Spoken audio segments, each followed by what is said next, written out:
भारतीय संविधान की पृष्ठभूमि। तो भारतीय संविधान की जो पृष्ठभूमि थी वो क्या थी?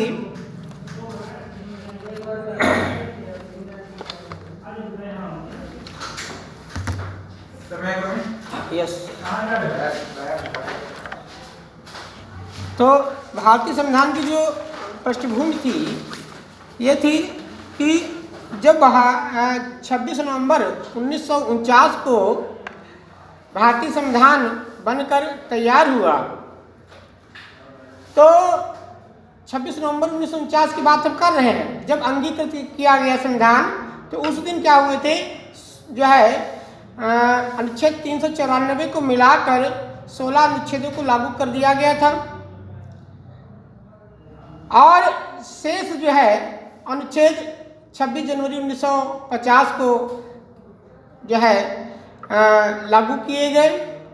114 दिन तक बहस चली, 64 लाख रुपए खर्चा आया, 2 वर्ष 11 महीने 18 दिन बनने में समय लगा। तो भारतीय संविधान जब बना तो हमने बताया कि भारतीय संविधान का आधार किसको कहा गया था? कैबिनेट मिशन को कहा गया था। किसको कहा गया था? कैबिनेट मिशन को कहा गया था। और 250 से अधिक अनुच्छेद कहाँ से लिए गए थे? भारत शासन अधिनियम 1935 से लिए गए थे। भारतीय संविधान में जब भारतीय संविधान बना तो 395 अनुच्छेद थे और 8 अनुसूचियां थीं, और जो थे 22 भाग थे। ठीक है, कितने अनुच्छेद? 395 अनुच्छेद, 8 अनुसूचियां और 22 भाग थे। वर्तमान में क्या है? 470 अनुच्छेद हैं और 25 भाग हो चुके हैं, और आपकी अनुसूचियां कितनी हो चुकी हैं? 12 अनुसूचियां हो चुकी हैं। ठीक है, 124 से अधिक संशोधन हो चुके हैं। 1951 में पहला संविधान संशोधन हुआ। तो हम सबसे पहले बात करते हैं भाग की। तो भारतीय संविधान में भाग कौन कौन से हैं? हेडिंग डाल लीजिए, भारतीय संविधान में भाग। पृष्ठभूमि क्या है? वही बता रहे हैं।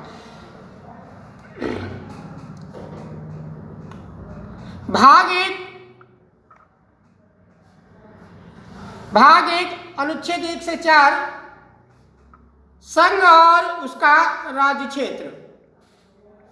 अनुच्छेद 1 से 4। हाँ, फिर से बोल दीजिए। भाग 1 संघ और उसका राज्य क्षेत्र।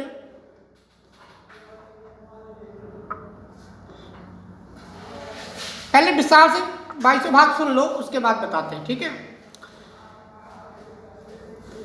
भाग 1 अनुच्छेद 1 से 4 संघ और उसका राज्य क्षेत्र। भाग 2 अनुच्छेद 5 से 11 नागरिकता। अभी सुन लो, पहले बाद में लिखो। ठीक है, बाद में लिखना। भाग 1 अनुच्छेद 1 से 4 संघ और उसका राज्य क्षेत्र। भाग 2 अनुच्छेद 5 से 11 नागरिकता। भाग 3 जो है 12 से 35 मौलिक अधिकार, और भाग 4 36 से 51 राज्य के नीति निर्देशक तत्व। भाग 5 अब देखिए 51 क्या है? एक भाग है। 51 का एक भाग है, मगर इसको 1976 में संविधान संशोधन के तहत जोड़ा गया। 1976 के संविधान संशोधन के तहत जोड़ा गया, और ये 42वां संविधान संशोधन था। कौन सा था? 42वां संविधान संशोधन था। भाग 5 जो है 51 से 151, इसमें संघ की कार्यपालिका, विधायिका और न्यायपालिका का उल्लेख है। समझ में आया? उसके बाद भाग 6 अनुच्छेद 152 से जो है 237 तक राज्य की कार्यपालिका, राज्य की विधायिका, राज्य की न्यायपालिका। फिर से एक बार देख लो, भाग 1 अनुच्छेद 1 से 4 संघ और उसका राज्य क्षेत्र। भाग 2 अनुच्छेद 5 से 11 नागरिकता, पहले राज्य बना, उसके बाद वहाँ के नागरिक बने और फिर वहाँ पे नागरिकों को अधिकार दिए गए। भाग 3 12 से 35 और फिर क्या हुआ, आपका भाग 4 बना, राज्य के नीति निर्देशक तत्व, राज्य की व्यवस्थाएं कैसे चलाई जाएंगी, उनके लिए नियम कानून बनाए गए। फिर उसके बाद भाग 4 का भाग 51 का भाग 4 51 का मूल कर्तव्य जोड़े गए। ठीक है, मूल कर्तव्यों का प्रावधान कराची अधिवेशन 1931 में सरदार वल्लभ भाई पटेल ने इसकी मांग की थी और 42वें संविधान संशोधन 1976 के तहत जोड़ा गया था। भाग 5 51 से लेकर 151 तक संघ की कार्यपालिका, संघ की न्यायपालिका, संघ की विधायिका का उल्लेख है। उसके बाद भाग 6 में जो है 151 से लेकर 237 तक में राज्य की कार्यपालिका, राज्य की विधायिका, राज्य की जो है न्यायपालिका। फिर भाग 7, ये 7वां संविधान संशोधन है। 7वां संविधान संशोधन है।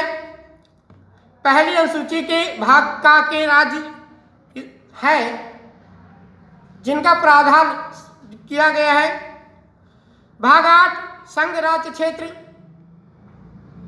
239 से लेकर 242 तक है। फिर भाग 9 पंचायती राज की व्यवस्था की गई है, 243 ए से लेकर 243 जो है ओ तक की गई है। पंचायती राज 73वां संविधान संशोधन 1992। फिर उसके बाद जो है भाग 9 का जोड़ा गया जिसमें नगर पालिकाओं का प्रावधान है, 243 पी से लेकर 243 जो है जेड जी तक प्रावधान है। ये भी 74वां संविधान संशोधन 1992 के तहत जोड़ा गया। फिर भाग 10 जो है अनुच्छेद 244 ए अनुसूचित जाति अनुसूचित जनजाति का प्रावधान है और उन्हीं अनुसूचित जाति अनुसूचित जनजाति के क्षेत्रों का प्रावधान है।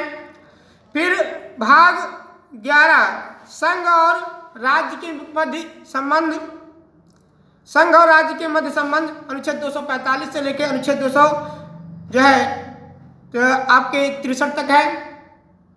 फिर उसके बाद भाग 12 वित्त संबंधी संपत्तियों का प्रावधान है। केंद्र और राज्य के मध्य वित्त का विभाजन कैसे होगा, इसका प्रावधान है।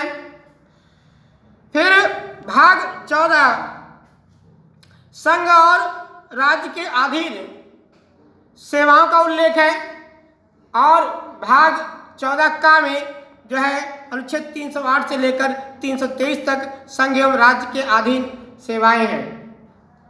जैसे अध्यापक होता है प्राथमिक विद्यालय का तो उसका वेतन केंद्र और राज्य मिलकर दोनों देती हैं। हाँ,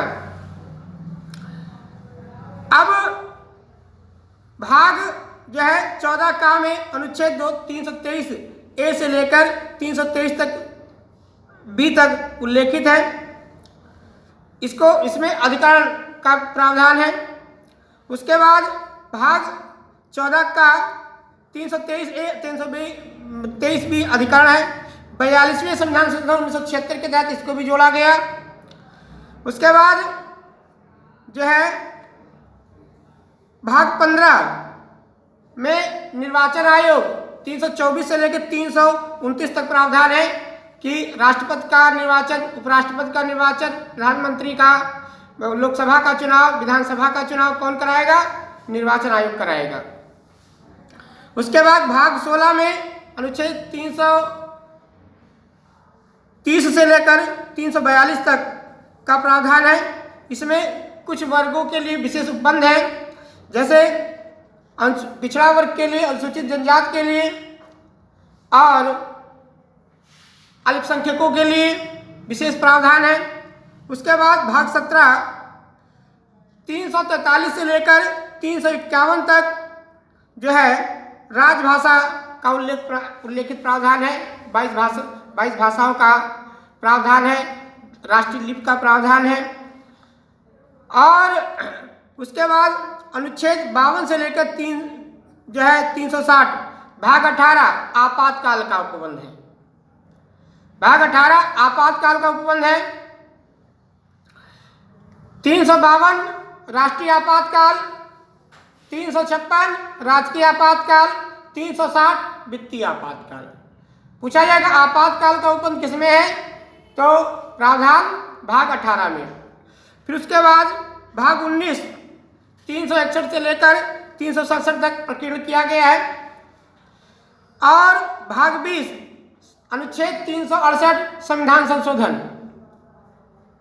ठीक है, पूछा जाएगा भारतीय संविधान में संविधान संशोधन की प्रक्रिया कहाँ है, तो उल्लेख किसमें है, भाग 20 में। और अनुच्छेद कौन सा है, अनुच्छेद 367 की 68। ठीक है।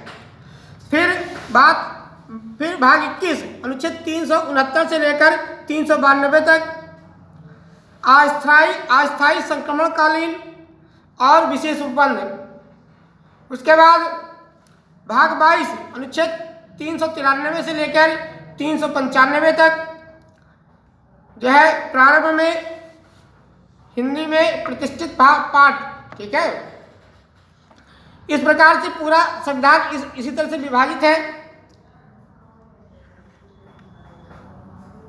भारतीय संविधान में देखो कि 3 भाग कौन कौन से बढ़े 25 में। पहला 51 का 11 मूल कर्तव्य। ठीक है। दूसरा कौन सा बढ़ा, 19 भाग 9 का नगर पालिका का प्रावधान किया गया। उसके बाद जो है 14 का अनुच्छेद 323 ए से लेकर अनुच्छेद 323 बी तक यहाँ। ठीक है, 14 का। तो ये आपके जो है प्रावधान किए गए।